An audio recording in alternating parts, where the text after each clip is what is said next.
ঝিরি হাওয়া বলে যায় কতটা আপন এই অচেনা জীবন জানে না সাঁতার তবু ভাসিয়ে রাখে নদীর মতো মানে না সীমানা গলি গলি থেকে পান্তর মাঠ যত দূর চোখে যায় সবই তোমারই মুকুটহীন সম্রাট।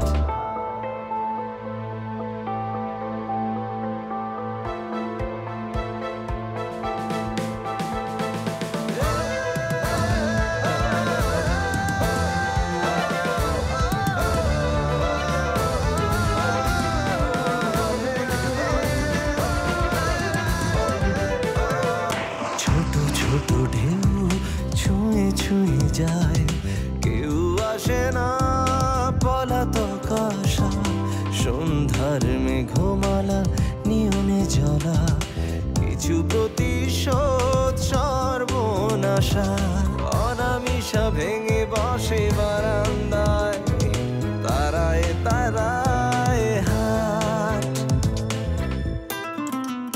মানে না সীমানা গলি গলি থেকে পান্তর মাঠ যত দূর চোখে যায় সবই তোমারই মুকুটহীন সম্রাট।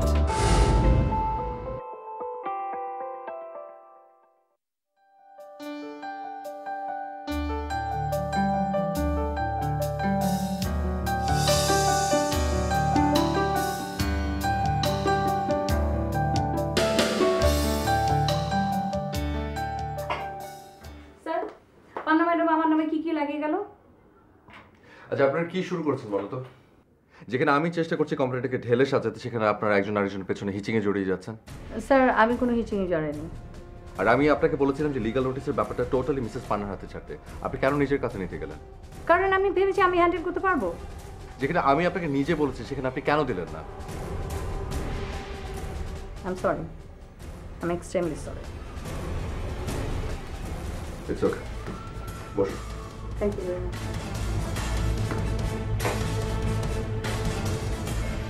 আচ্ছা হেলথ সার্ভিসের ডিরেক্টর যে কামাল পাশা, জি ওর সাথে কি আমাদের কি ঝামেলা আছে? এই ব্যাপারে মিসেস পান্না আপনাকে বলেছেন? আমি আসলে এই ব্যাপারে কোনো কথা বলতে চাই না স্যার, কিন্তু তারপরও আপনার জানা থাকা ভালো যে is a perverted guy. Perverted মানে? What do you mean by that? উনি আমাকে ইনডিসেন্ট প্রপোজাল দিয়েছিলেন কিন্তু আমি মেনে নিইনি। এই ব্যাপারে সৈয়দ স্যার মানে আপনার দাদু সব জানতেন। এই বিষয়টা নিয়ে উনি অনেক ফাইটও দিয়েছিলেন, কিন্তু জানেন তো ময়লা নিয়ে বেশি ঘাটাঘাটি করতে হয় না, ময়লাটা আসলে ভালো লোকের গায়ে পড়ে। স্যার সেজন্য নিজেই ব্যাপারটা থেকে সরে এসেছিলেন। Okay I see. এতে মিসেস পান্নার খুব লেগেছে।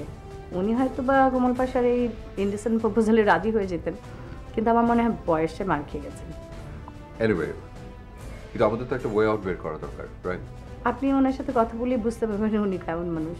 হোয়াট এভার স্যার, আমি আমেরিকান একটা কোম্পানির সাথে কথা বলেছি নতুন একটা ইনজেকশনের ব্যাপারে। আপনি চাইলে সমস্ত কাগজপত্র আমি আপনাকে দেখাতে পারি। আমার মনে হয় এটা আমাদের কোম্পানির জন্য অনেক ভালো হবে। আমি আসলে নতুন কিছু নিয়ে ভাবতে চাইছি না, পুরনো ঝামেলাগুলো মিটিয়ে ফেলতে চাচ্ছি। সো এটাকে প্রায়োরিটি দেওয়া হচ্ছে বেশি। এই মুহূর্তে আমাদের যেটা দরকার সেটা হচ্ছে যে কামাল পাশার সাথে মিউচুয়াল আন্ডারস্ট্যান্ডিংয়ের মাধ্যমে সব কিছু সলভ করে ফেলা।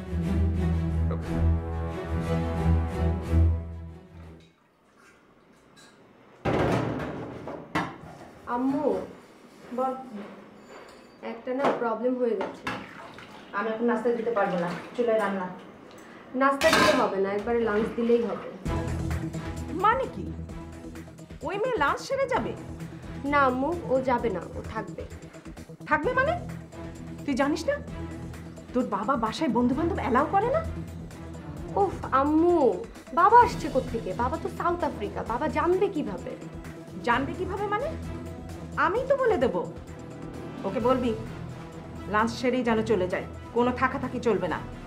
না মানে আম্মু, ও না বাসা থেকে ঝগড়া করে বেরিয়েছে, ও না এখন এখান থেকে যেতে পারবে না। ঝগড়া করে বেরিয়েছে মানে? তার মানে ওই মেয়ে এখানে থাকবে? আমার কি মাথা খারাপ? তারপরে একটা কিছু হলে তো পুলিশ কেস। আম্মু কি বলো, পুলিশ কেস কেন হবে? দেখ, আমাকে শেখাতে আসিস না। বয়স তো আমার বাতাসে হয়নি। আমি কিন্তু বুঝতে পারছি না। না, ওই মেয়ে নিশ্চয় বয়ফ্রেন্ডের সঙ্গে ভেগে যাবে, আর আমাদের বাসাটাকে বানিয়েছে টার্মিনাল। পাখি উড়ে যাবে আর তো সবই টার্মিনালে। আমি সব ঝামেলার মধ্যে নেই। আম্মু তুমি যা ভাবছো তা না, আর রিঙ্কি ওই ধরনের মেয়েই না। ও, তুই সব জানিস তাই না?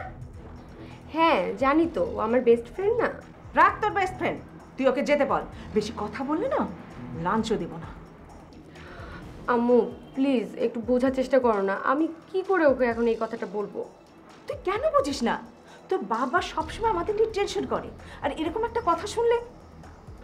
বললাম তো কিছু হবে না। আচ্ছা ঠিক আছে, আমি ওকে চলে যেতে বলবো। প্লিজ আজকের দিনটা থাকতে দাও, ওকে কিছু বলো না। এমনিতেই ও একটু আপসেট আছে, রাতে আমি ওকে বুঝিয়ে চলে যেতে বলবো। ঠিক আছে আম্মু? আচ্ছা ঠিক আছে, কথা যেন ঠিক থাকে। শুধু শুধু ঝামেলার মধ্যে জড়িও না। যত সব আপদ।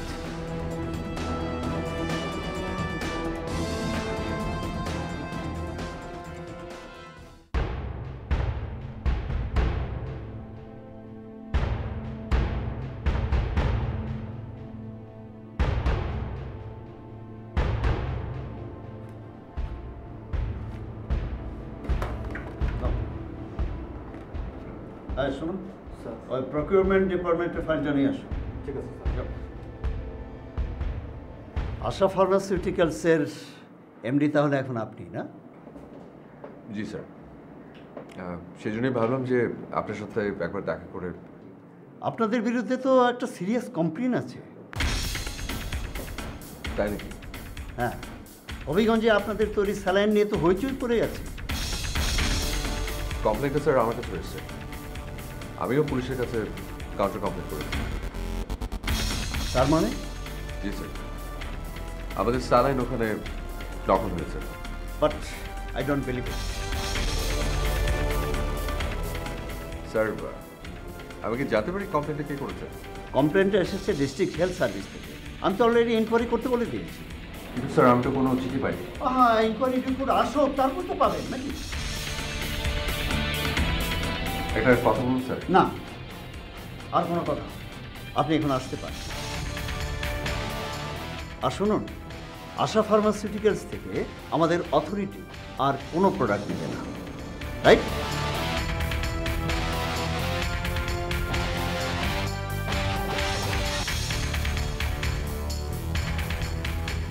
Thank you.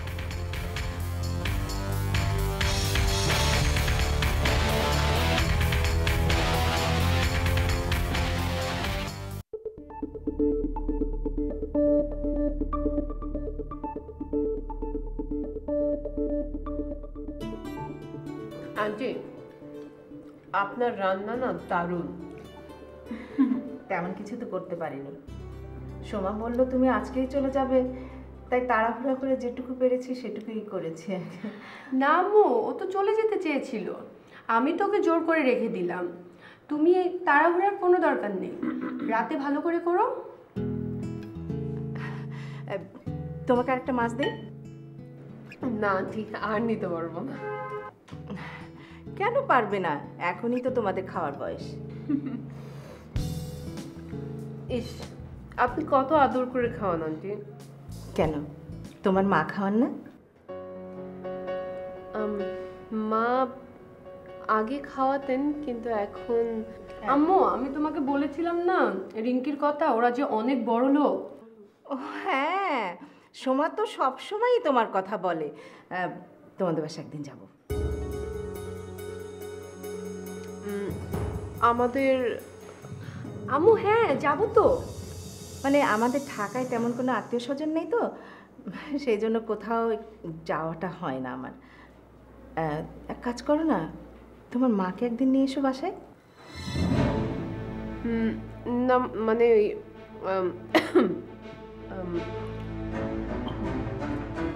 হ্যাঁ আন্টিকে একদিন নিয়ে আসবি, ঠিক আছে না?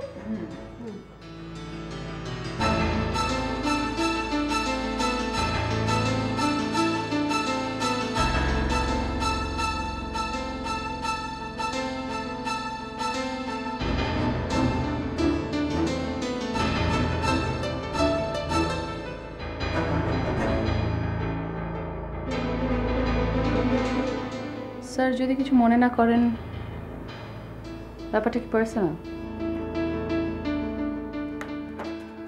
কোন ব্যাপারটা? আপনি যা ভাবছেন। না, ঠিক তা না। একজনকে ইচ্ছে করছে খুন করে আসি। স্যার, এত বড় একটা কোম্পানির এমডি আপনি, আপনার মুখে এসব মানায়? কি করবো বলো? আমি এই কোম্পানির এমডি। আমার সাথে কেউ এভাবে কথা বলা তো দূরের কথা, একটু স্পর্ধা তো দেখেনি। ব্যাটা আমার মুখের উপর এমন কথা বললো। কি? হেলথ সার্ভিসের ডিরেক্টর কমল পাশা? তুমি চেনো তাকে? নামে চিনি। হ্যাঁ, সেই। ওকে একটা শিক্ষা দিতে পারলে শান্তি পেতাম। কি ধরনের শিক্ষা? ও যে চেয়ারটায় বসে, ওখান থেকে লাথি মেরে যদি নামিয়ে দিতে পারতাম তাহলে খুব ভালো হতো। কঠিন শিক্ষা, বাট পসিবল। হ্যাঁ, আমার লজিক বলে কাউকে যদি উচিত শিক্ষা দিতে চান তাহলে তার উইক পয়েন্টটা ধরতে হবে, আর যদি উইক পয়েন্টটা একবার ধরতে পারেন তাহলে তাকে নিচে নামানোটা পসিবল।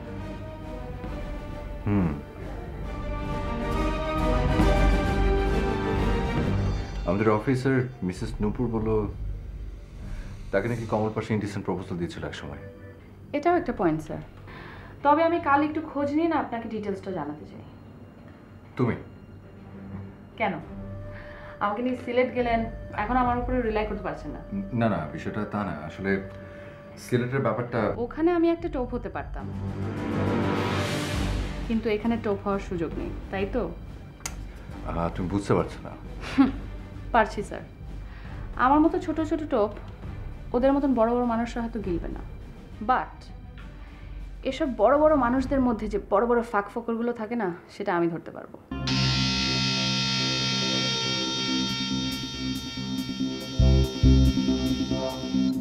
ওকে, ট্রাই ইয়োরসেলফ।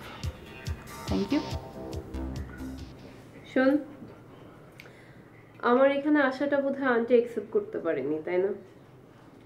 কি যে বলিস না তুই, আম্মু কি তোকে ওরকম কিছু বলেছে নাকি?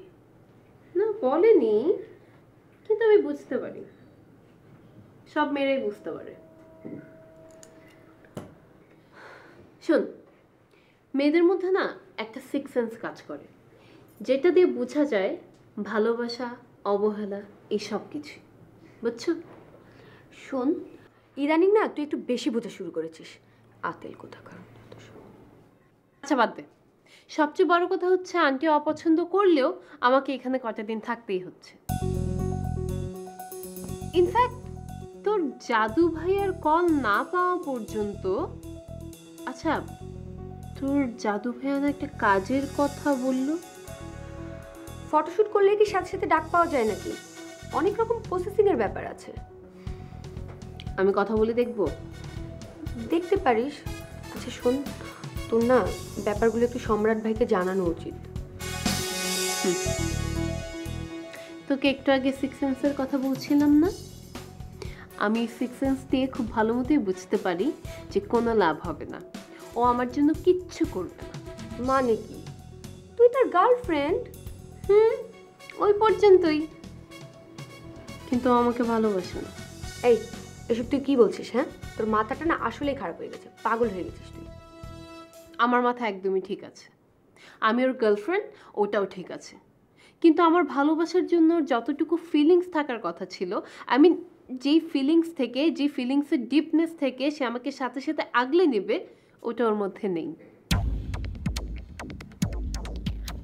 বড়জোর সে আমাকে 101টা যুক্তি দিয়ে বোঝানোর চেষ্টা করবে যে কেন আমাকে আমার বাসায় আবার ফিরে যাওয়া উচিত। শোন, প্রয়োজনের সময় না সবাই এসকেপিস্ট, বুঝছিস? সে কারণে আমি নিজের পায়ে দাঁড়াতে চাই, শুধু নিজের জন্য না, সবার জন্য, সবাইকে দেখানোর জন্য, প্রমাণ করে দেওয়ার জন্য যে আমিও পারি। ওকে? উফ, আচ্ছা আচ্ছা ঠিক আছে বাবা, তোর যা ইচ্ছা তাই কর তো।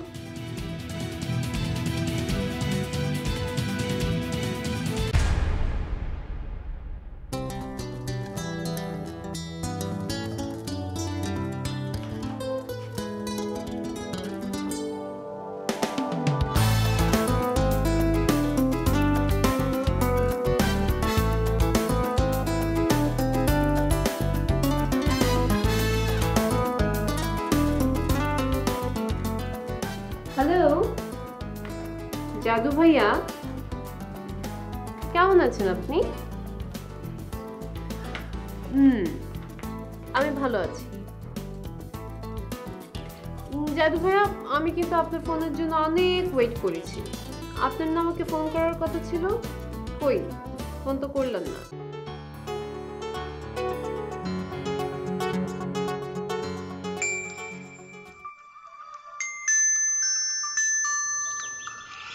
হ্যালো। হ্যালো সম্রাট ভাইয়া, আমি সোমা। হ্যাঁ সোমা, কেমন আছো? জি ভাইয়া, ভালো আছি। আপনি ভালো আছেন? হ্যাঁ বলো, কি ব্যাপার হঠাৎ? ভাইয়া, আমি একটু রিঙ্কিকে নিয়ে একটু কথা বলবো। রিঙ্কি? ওর নতুন কি করেছে?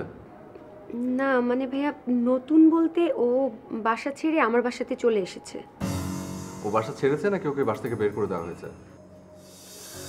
আমি ঠিক বলতে পারবো না ভাইয়া, ও আমার বাসাতে উঠেছে। ও আচ্ছা। আসলে ভাইয়া, ও আপনাকে বলতে চাচ্ছে না, কারণ ওর ধারণা ওকে আপনি বুঝিয়ে সুঝিয়ে ওকে বাড়িতে পাঠিয়ে দেবেন। তো আমি তাহলে কি করব? আসলে ভাইয়া, আমি কি বলবো বলেন, আমি তো আপনাদের ব্যাপারটা জানি, তাই আমার মনে হলো যে আমি বিষয়টা আপনার সাথে শেয়ার করি। না না, তুমি শেয়ার করেছো, ইটস ফাইন, কিন্তু আমি আসলে কি করবো? এখানে তো আমার কিছু করার নেই। কি বলছেন ভাইয়া? আপনি তো ওকে ভালোবাসেন, তাই না? ডেফিনেটলি বাসি, কিন্তু মানে ও তো আমার সাথে ব্যাপারটা শেয়ার করেনি, তাই না? আর খুব ভালো করে জানে ও যদি আমার সাথে ব্যাপারটা শেয়ার করে আমি ওকে কি বলবো? ওকে বাসায় যেতে বলবো, কারণ আমি তো আমার বাসায় ওকে এনে রাখতে পারবো না। তুমি তো বুঝতে পারছো তো ব্যাপারটা, তাই না? আমার বাসাটা খালি, দুজন আনম্যারিড ছেলে মেয়ে, এটা তো হতেই পারে না, তাই না? হ্যাঁ ভাইয়া, তা ঠিক, কিন্তু বুঝতেই তো পারছেন ভাইয়া। আমি বুঝতে পারছি, আমি বুঝতে পারছি যে তুমি মানে মেবি ঝামেলা ফেস করছো ওখানে, রাইট? জি ভাইয়া, আপনি একদমই ঠিক ধরেছেন। আসলে আম্মুকে নিয়ে একটু। ওকে, আমি আসলে বুঝতে পারছি। আচ্ছা শোনো, তুমি একটু ট্রাই করো, মানে এই কটা দিন একটু ম্যানেজ করো, কারণ আমি নিজে না অনেক ঝামেলার মধ্যে আছি। হ্যাঁ, আর আমি তোমাকে জাস্ট কথা দিচ্ছি যে ও যদি কদিনের মধ্যে যদি চলে না যায়, আমি নিজে দেখবো ব্যাপারটা। ওকে? আচ্ছা ঠিক আছে ভাইয়া।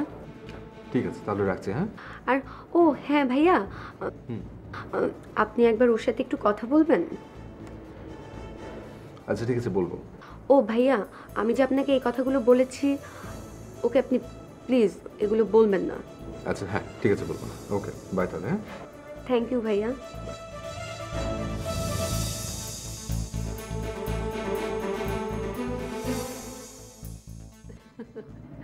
আপনি যে কি বলেন না, ধুৎ। তাই, থ্যাংক ইউ। ভাইয়া এক মিনিট।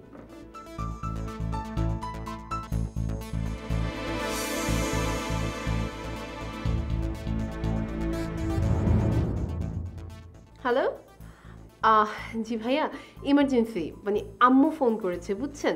আমি 10 মিনিট পরে কল ব্যাক করি। ওকে, বাই বাই।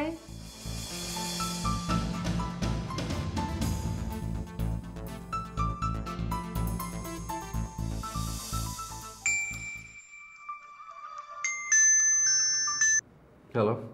তাই কি হলো? ফোন করে আবার কেটে দিলে কেন? তো কি করবো, তোর কল তো ওয়েটিং এ। একটা জরুরি ফোন, বুঝতে পারছো না? ও শোনো, আমি বোধহয় একটা দারুণ কাজ পেতে যাচ্ছি। আচ্ছা, কিন্তু তোমার সাথে আমি কথা বলছি কেন? তুমি তো আমাকে ভুলেই গেছো। আমি ভুলে গেছি? তাহলে তোমাকে ফোন করলো কে? আমার ভূত? ইস, তোমার ভূতই। জানো, আমি না আজ একটা কাণ্ড ঘটিয়ে ফেলেছি। কি? বাসা থেকে চলে এসেছি। তোমার তো পার্টি থ্রো করা উচিত। ফান না, আমি সিরিয়াস। আচ্ছা সম্রাট, চলো না আমরা বিয়ে করে ফেলি। রিঙ্কি, আমার দাদু মারা গেছে কবে জানো? আচ্ছা লুকিয়ে বিয়ে করে ফেলি, পরে না হয় সময় বুঝে সবাইকে জানাজানি করব। আমি যখন বিয়ে করবো ধুমধাম করে করবো, তার আগে তুমি আমাকে বলো যে তুমি কোথায় উঠেছো। সোমার বাসা। কিন্তু জানো, সোমার মাটা না আমার দিকে কেমন ভাবে যেন তাকায়। আমি একটা কাজ করি, আমি সোমার বাসা ছেড়ে তোমার বাসায় চলে আসি। তোমার কি মাথা খারাপ?